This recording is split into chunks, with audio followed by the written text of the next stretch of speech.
Do you get a lot of Muslim patients? Hmm. Do you find a lot of them that drink or smoke or any of that kind of stuff? Not the ones that I've been seeing recently. No. What do they They're usually struggle with? mainly children. Oh, you see children. I see children, adolescents, and adults. Yes. Okay, what do you find that what are the take me through all three stages of age. What do you find that Muslims are struggling with? First with children. So with children, it's just behavior, ADHD, and things like that. So it's, not really religious specific. It's more so the behavior. So that's not really the parents' concern. It's really in the adolescence where, the those who have either are first generation and just come here, or those who are born here and their parents still have, their views and the culture from back home, and kind of struggling with that, and wanting their kids to know, like, this is not what we do, this is not our culture. And the kids, they want to be, they want to go party with their friends, they want to do those things that they see, my classmates are doing, why am I not doing it? So when working with them, it's just figuring out what is their priority, not what their priority or how they see themselves in terms of what their friends see them as, or um, acting in a way so that they're accepted by their friends, but who they are. Find out who you are first. Hmm.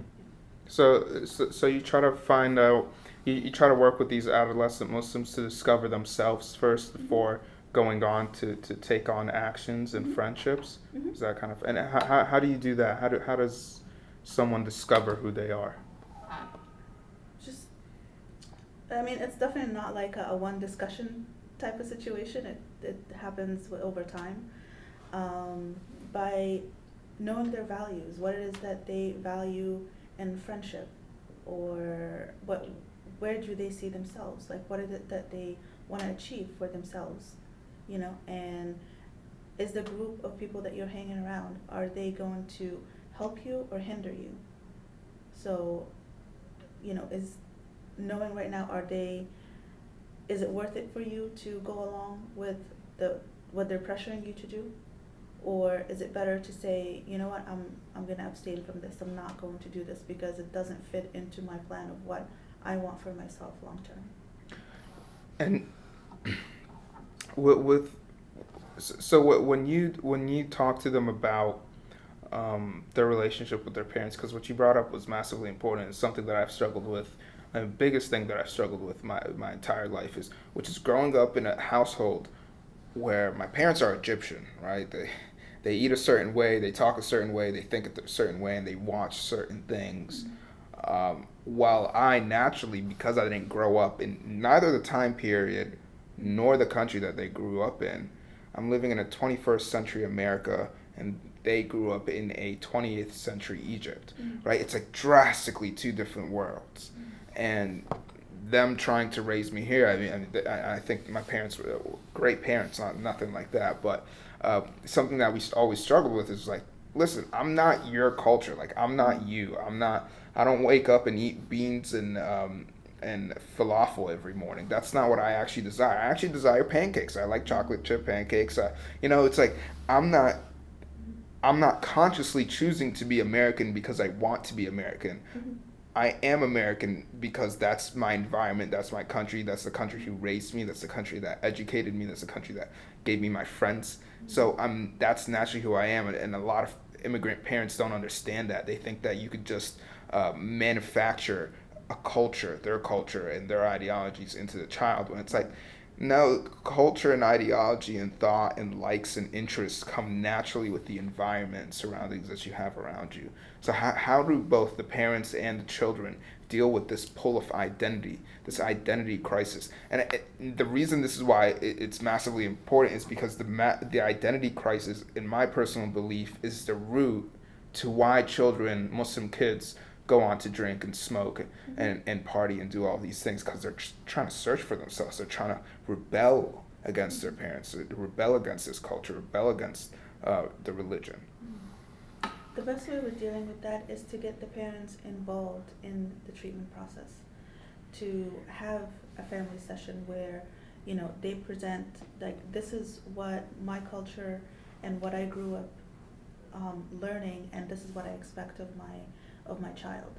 And then kind of working with them to see that, like you said, how they grew up, whether in Egypt or any other country, and the stressors and the struggle that they put up with when they were in that age is very different from what their kids are going through.